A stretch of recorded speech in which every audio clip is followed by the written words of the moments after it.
श्री स्वामी समर्थ अध्याय 10वा श्री गणेशाय नमः गाठी होते पूर्वपुण्य म्हणून पावलो नरजन्म याचे सार्थक उत्तम करणे उचित आपण ऐसी म्हणी करुणी विचार आरंभले स्वामी चरित्र ते शेवटीस नेणार स्वामी समर्थ अस्तिपय हावरे नामक ग्रामी यजुर्वेदी गृहस्थाश्रमे बाळाप्पा नामे दूज कोणी राहत होते आनंदे संपत्ती आणि संतती अनुकूल सर्वतया प्रति सावकारी सराफी करते जनी वागती प्रतिष्ठित 30 वर्षाचे वय झाले संसारात उभवले सद्गुरु सेवेचे दिवस आले मती पलटली तयाची जरी संसारी वृत्तांत तरी मनी नाही शांती योग्य सद्गुरु आपणाप्रती कोठे आता भेटेल पंचपक्वाने सुवर्ण ताटी भरून आपणा पुढे येती पाहुनी स्वप्नी एशी गोष्ट उल्हासले मनस तत्काळ केले निर्धार सोडावे सर्व घरदार मायापाश दूड तर विवेकशस्त्रे तोडावे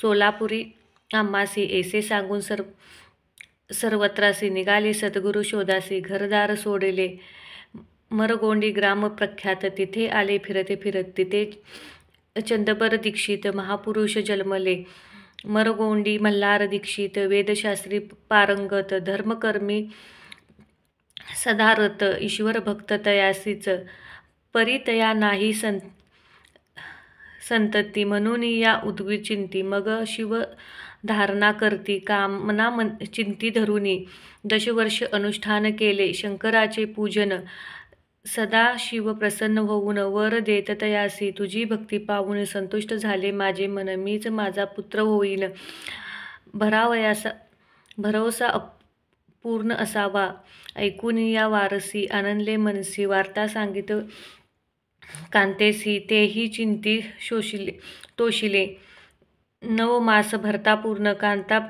प्रसरली पुत्ररत्न मल्हार दीक्षित आनंदे संस्कार केले यथाविधी चिदंबर नामाधिधान ठेवले तया लागून शुक्ल पक्षीय शिशी समान बाळ वाढू लागले पुढे केले मौजी बंधन वेदशास्त्राचे झाले निपुण निघुट शिक्षा व्याकरण काव्यग्रंथ पडिले एकदा यजमानाच्या घरी व्रत होते गजगौरी चिदंबर तया अवसरी पूजे लागे आणिले प्राणप्रतिष्ठा मंत्र म्हणता गजासी प्राण येऊ तत्वाचा चालू लागला हे पाहता विस्मित झाले यजमान येशी लीला फार देखिता चिदंबर प्रत्यक्ष जे काही शंकर सद्गुरु अर्थ अवतरले असो पुढे प्रौढपणी यज्ञ केले दीक्षितांनी सर्व सामग्री मिळून द्रव्यभूत खर्चले तया समयी एके दिनी ब्राह्मण बसले भोजूने तूप गेले सरोने दीक्षितांचे समजले जले भरले ते घट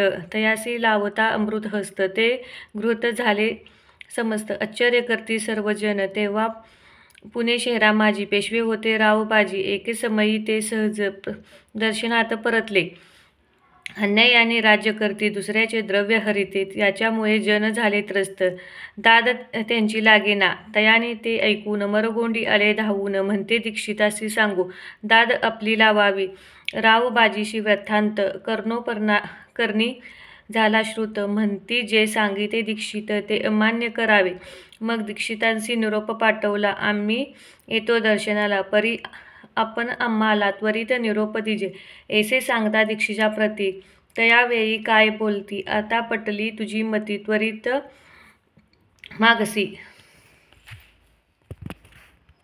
निरोप कोपला तुझवरी ईश्वर जाईल राजलक्ष्मी संपूर वचनी ठेवी निर्धार निरोप तुझवरी दिला ऐसे सिद्धवाक्य सत्य झाले रावबाजीचे राज्य गेले ब्रह्मावरती राहिले परतंत्र जन्मवारी एके समयी अक्कलकोटी दीक्षितांच्या निघाल्या गोष्टी तेव्हा बोलले स्वामी येती आम्ही त्याचे जाणतो यज्ञ समारंभाच्या अवसरी आम्ही होतो त्याच्या घरी तूप वाढायची कामगिरी आम्हाकडे ते होती महासिद्धी दीक्षित त्याचे वतनीले अल्पमृत मरगोंडी बाळाप्पा येथे पुण्य स्थान जाणूनी तिथे ऐकले वृत्तांत अक्कलकोटी स्वामी समर्थ भक्तजन तारणार्थ यती रूपे प्रकटले इति श्री स्वामी चरित्र सारांभ नाना प्रकट कथा सदा परस्तो प्रेमळ भक्त दशमोदशी अध्याय गोड हा श्री स्वामी रजस्तु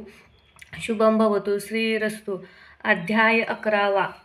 श्री गणेशाय नमः. मागील अध्यायी वर्णले. बाळाप्पा मरगोंडी आले.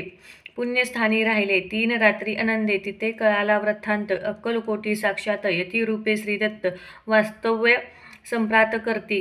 परी मरगोंडी विप्र बाळाप्पासी सांगता. गाणगापूर विख्यात महाक्षेत्र भीमातीरी. तिथे आपण जाऊन बसावे होऊन अनुष्ठाने. श्री गुरु स्वप्नी येऊनी सांगते तैसे करावे. मनवला तयासी विचार. निघाले तेथून सत्वर. जवळ केले गाणगापूर. परम पावन स्थान ते. बाळाप्पा तेथे पावले. स्थान पाहुणी आनंदले. नरसिंह सरस्वती पावले. प्रेमभावे वंदिले. प्रातःकाळ उठून संगमावरी स्नान करुनी. जप ध्यान अटपुनी. मागती येती गामात. सेवेकऱ्याबरोबर मागून या मधुकुर. भोजना उत्तर संगमावरी. परतून येती ते. मध्यान स्नान करती. पुन्हा बसती जपध्यानी. असता जाता वासरमानी. संध्या स्नान करावे. करुनी संध्यावंदन. जप आणि नामस्मरण. रात्र पडता परतुनी. ग्रामा माझी येते जे. सद्गुरु प्राप्ती करिता. सोडून ग्रह सुंत काता. शोषितांची पर्वा न करिता. आनंदवृत्ती राहती. शोषितांचा होय त्रास. अर्धपोटी उपवास. परी तयाचे मानस. कदा उदास नहेची. आय्या राम सेवेकरी. राहत होते गाणगापुरी. त्यांनी देखून येसी. बाळाप्पासी बोलवले. तुम्ही भिक्षा घेऊन नित्य यावे आमच्या सदनी. जे जे पडेल तुम्हासी कमी. तेथे आम्ही पुरवूजी. बाळाप्पासी मानवले. 2 दिवस तैसे केले. पोट भरुनी जेवले. परी संकोच मनसी. जाणे सोडून त्याचे घरी. मागून या मधुकरी. जाऊन या संगमावरी. झोळी उदकी बुडवावी. आणून या बाहेरी. बसावे तेथे शियेवरी. मग खाव्या भाकरी. ऐसा नेम चालवला. ऐसे लटके काही दिवस. सर्व शरीर झाले कृश. निषादिनी चिंतासी. सद्गुरु प्रती लागली. हीन आपला प्रतान. भोग भोगावे दारुण. पाहावे सद्गुरु चरण. ऐसा पुण्य नसेची. मग मानस होता निश्चयी. स्वप्नी 3 यती मूर्ती. येऊन या दर्शन देती. बाळाप्पा चिंती सुखावे. 15 दिवस गेल्यावरी. निद्रस्त असता एके रात्री. एक ब्राह्मण स्वप्नाभिता येऊन आज्ञापाची. अक्कलकोटी श्रीदत्त स्वामी रूपे नांदत. इथे जाऊन त्वरित कार्य इच्छित साधावे. आपण केले अनुष्ठान. परी ते न झाले पूर्ण. आणखीही काही दिन. क्रम आपला चालवला. मग कोणे एके दिवशी बाळाप्पाले संगमावरी. वक्षस्थळी ठेवून वस्त्रे. गेले स्नान कराया. परतले स्नान करून सत्पर आले त्या स्थानी. वस्त्र उचलता खालून वृश्चिक एक निघाला. तयासी त्यांनी न मारले. नित्यक्रम अटपले. ग्रामा माझी परत आले. गेले भिक्षेकारणे. त्या दिवशी ग्रामाभितरी पक्वान मिळाले घरोघरी. बाळाप्पा तुशले अंतरी. उत्तम दिन मानिला. अक्कलकोटी जावयासी निघाले. मग त्या दिवशी उत्तम शकुन तयासी मार्गावरी झाले. चरण चालून अक्कलकोटे. दुसरे दिनी बाळाप्पा पोचले येऊन. नगरी रम्य देखिली. जिथे श्री नरसिंह सरस्वती यतिरूपे वास करती. तिथे सर्व सुख नांदती. आनंद भरला सर्वत्र. तया क्षेत्राचे महिमान कोवी वर्णू मी अज्ञान. प्रत्यक्ष जे वैकुंठ भवन स्वामी कृपेने झाले. इति श्री स्वामीचरित्र सारामृत. नाना प्रकट कथासम श्रोते सदा परिसोत. 11 अध्याय गोडा. श्रीरस्तु शुभम भवतु. अध्याय 12. श्री गणेशाय नमः. कराया जादूद्वार. हरावया भूभार. वारंवार परमेश्वर नाना अवतार धरतीसी. भक्तजन तारणार्थ अक्कलकोटी श्रीदत्त यतिरूपे प्रकटले. तिचे समर्थ श्री स्वामी. गता अध्यायाचे अंती. बाळाप्पा आले अक्कलकोटी. पुण्यनगर पाहून दृष्टी आनंदपोटी नाचमावेना. त्या दिवशी श्री समर्थ होते खास बागेत. यात्रा आली बहुत. गर्दी झाली श्रीजवळी. दर्शनाची उत्कृष्ट चित्ती. खडीसाखर घेऊन हाती. गर्दी माझी प्रवेश काढीत. स्वामी सानिध्य पोटले. आजान बाहू सहस्रवंदना. श्री स्वामी मूर्ती पाहून बाळाप्पाने धावून दृढ चरण धरले. येऊन या भानावरती श्री चरण सोडलिमिती ब्रह्मानंद न मायेपोटी श्रोत ओठी गातेसे श्री समर्थ त्यावेळी पडले होते भूतळे उठून या काय केले एक लीला विचित्र सर्व वक्षासी आलिंगन दिले त्याने प्रेमेकारने बाळापावरीचे प्रेम ऐशे कृतज्ञ दाखवले त्या सेवे एक जागीरदार तेथे होते बिराडावर स्वयंपाक करून तयार म्हणती जाऊ दर्शना म्हणती जाऊनी स्वामीसी अर्पण करावा नैवेद्य अवश्य म्हणून तयासी बाळाप्पा तेव्हा चालले या समयी श्री समर्थ आपल्या नूप्र मंदिरात राज आज्ञे वाचून तेथे प्रवेश करायचा न होय प्रवेश कोणाचा न होय मार्गावरून परतले सत्पर बिराडावर आले तिथे नैवेद्य अर्पण केला मग सारिले भोजन नित्य प्रातःकाल उठून षष्टकर्मात अचरून घेऊन स्वामी दर्शन जपा लागी बैसून श्री शंकर उपास्य देवता त्याचे करावे पूजन नित्य मध्यानी येती आदित्य जपानुष्ठान अटपावे करी झोळी घेऊन स्वामी चरणी येऊनी मस्तक ठेवूनी चरणी जावे भिक्षेकारणे मागून या मधुकरी मग यावे विराडावरी जे मिळते भाजी भाकर त्यात पोट भरावे घ्यावे स्वामी दर्शन मग करावे अनुष्ठान अशा प्रकारे करून अक्कलकोटी राहिले चोळाप्पा आदी कारणे सेवेकरी भौतजन आता सुंदराबाई म्हणून मुख्य होती त्यावेळी एके दिवशी तयासी बाई आज्ञा करी येशी आपणही श्री सेवेसी करीत जावे आनंदे भौतजन सेवेकरी बाई मुख्य त्या माझरी सर्व अधिकार त्या कारणे व्यवस्थित होते जे पये या कारणे आपापसात भांडण होते सदोदित स्वामी सेवेची तिथे अव्यवस्था होतेसे हे बाळाप्पानी पाहून नाना युक्ती योजून मोडून टाकले भांडण एक चिंती सर्व केले बाळाप्पासी प्रेम भक्ती पाहून संतोष स्वामी प्रती दृढ भाव धरून चिंती सेवा करती आनंदे हेसे लोटता काही दिवस बाळाप्पाच्या शरीरास व्याधी झटली रात्रदिन चैन नसे क्षणभरी भोग भोगीला काही दिन कागदाची पुडी बेंबीतून पडली ती पाहता उकलून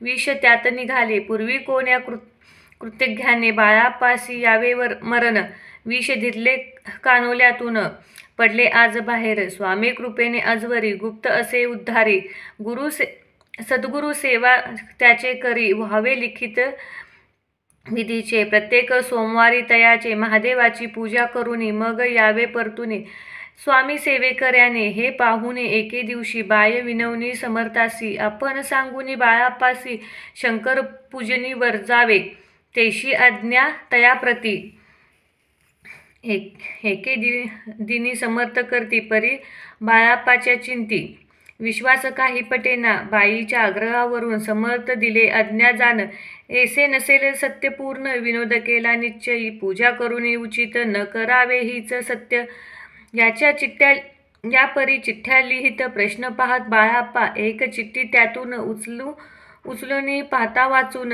न करावे पूजन तया माझी लिहिलेस तेव्हा सर्व भ्रांती फटली स्वामी आज्ञा सत्य मानाली हीच भानगड पहिली श्रीपाद भटजीने श्रीपाद भट्ट एके दिवशी काय बोलले बाळापाशी दारा पुत्र सोडून देशी आपण येथे आलात आपण आपल्यापासून आमचे होते नुकसान ऐसे बोलणे ऐकून बाळाप्पा मनी खिन्न झाला स्वामींनी मज आज्ञा द्यावी मी जातो आपल्या गावी परी तुम्ही युक्ती योजूनी आज्ञा होई येशी श्रीपाद भट्टे एके दिवशी विचारले समर्थासी कुलदेवतेच्या दर्शनासी जावयाची इच्छा बाळाप्पा ऐसे ऐकून समर्थ हसमुखे काय बोलते कुलदेवतेचे दर्शन नित्य बाळाप्पा येथे करतीसी श्रीपाद म्हणे बाळाप्पासी समर्थ न देती आज्ञेस तरी टाकून या चिठ्ठ्यास आज्ञा द्यावी आपण तयाचे कपट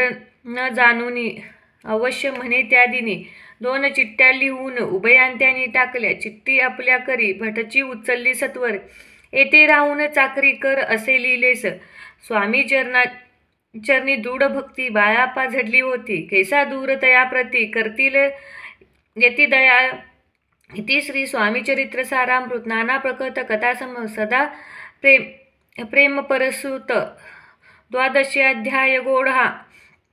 श्री राजाधिराज योगीराज श्री स्वामी समर्थ महाराज की जय.